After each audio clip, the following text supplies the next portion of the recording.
ওষুধের দোকান যখন আমরা খুলি আমাদেরকে 3 ধরনের ওষুধই রাখতে হয় যদি আমাদের প্রফিট মার্জিনকে একটা স্টেবল জায়গায় রাখার জন্য। আমাদেরকে এথিক্যাল ব্র্যান্ড রাখতে হয়, যেমন সান, লুপিন, টরেন্টের। ডাক্তারবাবুরা যে প্রেসক্রিপশন করে দেয় ওই ধরনের ওষুধ তো রাখতেই হয়। সঙ্গে আমাদেরকে রাখতে হয় পিডি কোম্পানি। পিডি কোম্পানি বলতে লোকাল কোনো একটা ব্র্যান্ড, কোনো এক এমআর দাদা বা কোনো এক স্টকিস্ট কোনো একটা কোম্পানিকে নিয়ে এসেছে, তাদের প্রোডাক্ট সেল করতে, তাদের প্রোডাক্ট রাখতে হয়। আরেক ধরনের প্রোডাক্ট রাখতে হয় জেনেরিক ব্র্যান্ড, যেগুলো বললাম যে এথিক্যাল ব্র্যান্ড, এথিক্যাল কোম্পানি, ওই কোম্পানিরই আরেকটা ডিভিশন করে দেয়, আরেকটা পার্ট করে দেয় জেনেরিক ব্র্যান্ড নামে। আমরা এই তিনের সমন্বয়ে একটা ওষুধের দোকানকে চালাতে পারি। যদি আমরা জেনেরিক ব্র্যান্ড না রাখি, বর্তমানে যা কম্পিটিশন, যে হারে আমাদের দ্রব্যমূল্য বাড়ছে, সেখানে আমরা প্রফিট মার্জিন ঠিকঠাক রাখতে পারবো না। তাই আজকের এই ভিডিওতে কয়েকটা ডিমান্ডিং জেনেরিক ব্র্যান্ডের সম্বন্ধে আলোচনা করব। যদিও আপনাদের মধ্যে অনেকে এই ব্র্যান্ডগুলোর সম্বন্ধে জানেন, তবুও একটা সামারি করছি। এমনও হতে পারে যে আপনারও কিছু কয়েকটা ব্র্যান্ড সম্বন্ধে জানা আছে, তাহলে কমেন্টে অবশ্যই সেগুলো বলে দেবেন।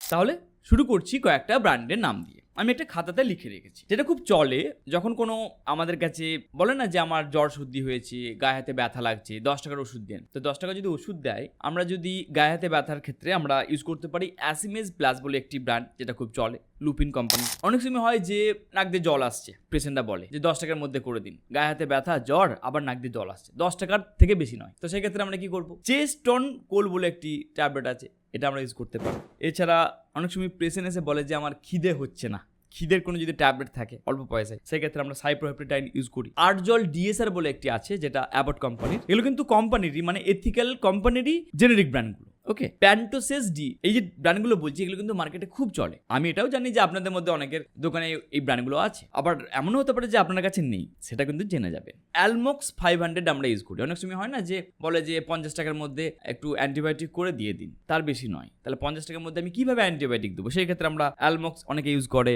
অ্যাজিসেভ 500 ইউজ করে, সিপিক্স 200 এই ট্যাবলেটটা ইউজ করে। তাহলে অ্যান্টিবায়োটিক গ্রুপে এগুলো আমরা ইউজ করতে পারি। আপনার যদি কোনো জানা থাকে অবশ্যই বলছি, বারবার কমেন্ট করুন। এবার আসি পিপিআই এর আর কয়েকটা ওষুধের সম্বন্ধে, যেগুলো খুব মার্কেটে চলে। ওমিডি, তারপর অনেক সময় হয় কি যে বলে আমার 4-5 বার পায়খানা হয়ে গেছে, এমন কিছু ট্যাবলেট দিন যেখানে 10 টাকার মধ্যে পায়খানাটা যেন ঠিকঠাক হয়ে যায়, নর্মাল হয়ে যায়। তো সেখানে আমরা নরটিজেড বলে একটা আছে, লোমিফিন বলে আছে, এটা ইউজ করতে পারি। আবার অনেক সময় পেশেন্টরা এসে বলে যে আমাদের পিরিয়ডসের যে সাইকেলটা আছে একটু ডিলে করতে চাইছি, মানে আজকে ডেট আছে 5 দিন পর করতে চাইছি, সেই ক্ষেত্রে প্রাইমোনাল এন বলে একটি ট্যাবলেট আছে, এটা আমরা দিতে পারি। এগুলো সব কিন্তু জেনেরিক ব্র্যান্ডের মধ্যে পড়ে। আচ্ছা, এছাড়াও আর কয়েকটা আমি ট্যাবলেট সম্বন্ধে বলতে চাইছি, যেটা অবশ্যই আপনাদের জানা দরকার আছে, বিশেষ করে যে কাফ রিলেটেড সিরাপের ক্ষেত্রে, সেগুলো আমরা একটু আলোচনা করি। কফ গো বলে একটি সিরাপ আছে, এটা খুব ডিমান্ড, এটা খুব আমাদের বর্তমানে খুবই চলে। চুপ সিরাপ আছে, ওকে। এছাড়া আছে কোলাটিডিন সিরাপ, আর হচ্ছে জেন্টাসিন সিরাপ। মোটামুটি এইগুলোই আমার কাছে আমি লিখে রেখেছিলাম। এই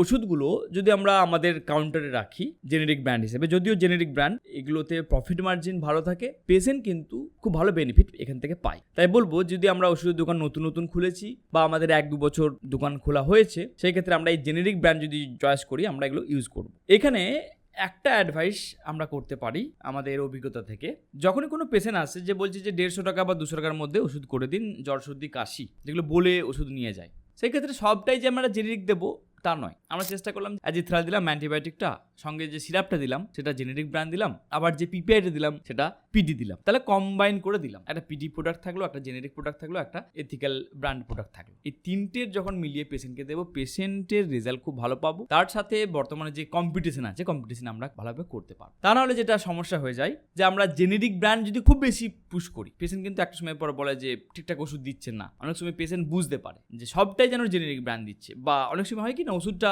একটা দোকানে নিয়েছে, নেওয়ার পর অন্য দোকানে গিয়ে ভেরিফাই করে যে ওষুধগুলো কেমন। এবার দোকানদার বলে দিল সবই তো জেনেরিক ব্র্যান্ড, কত নিয়েছি? 200 টাকা। আরে 200 টাকা বলে কিন্তু আবার কম্পিটিশনের মধ্যে প্রবলেম ক্রিয়েট করে। তাহলে এটা আমাদেরকে লক্ষ্য করতে হয়। ব্যবসা তো অবশ্যই আমাদেরকে করতে হবে, কিন্তু আমাদেরকে একটু দিমাগ লাগাতে হবে যে কিভাবে আমরা জেনেরিক ব্র্যান্ডকে পুশ করব উইদাউট এনি লস। বলতে যাতে আমার পেশেন্টটাও বারবার রেকারেন্ট হয়, বারবার উনি ফিরে আসুক, এমনটা নয় যে সবটা দিয়ে পেশেন্ট আমার কাছ থেকে চলে যায়। এটা আমাদেরকে লক্ষ্য করতে হয়। ওষুধের দোকান সংক্রান্ত আমি কয়েকটা ভিডিও দিয়েছি। এই যে ভিডিওগুলো দিই তার কারণ দেখেছি যে আপনাদের মধ্যে থেকে অনেকেরই ভালো রেসপন্স পাই। যদি কোনো প্রশ্ন থাকে ওষুধের দোকানের ক্ষেত্রে অবশ্যই কমেন্ট করবেন। চেষ্টা করব ভিডিও বানানোর। আমি ফুল এক্সপার্ট বলবো না যে আমি এই বিষয়ে ফুল এক্সপার্ট, আমি আমাদের দোকানের অভিজ্ঞতা থেকে আপনাদেরকে এই ধরনের ইনফরমেশন শেয়ার করি। যদি চান যে আপনি আমার সাথে আলাদাভাবে কমিউনিকেট করুন, তার জন্য আমার হোয়াটসঅ্যাপ নাম্বার আছে, মেসেজ করতে পারেন। আর ভিডিওটা ভালো লাগলে অবশ্যই বলবো সাবস্ক্রাইব করবেন, লাইক এবং শেয়ার করে দিন আপনাদের কলিগের সাথে। পরের ভিডিওতে আবার দেখা হচ্ছে। Thank you very much.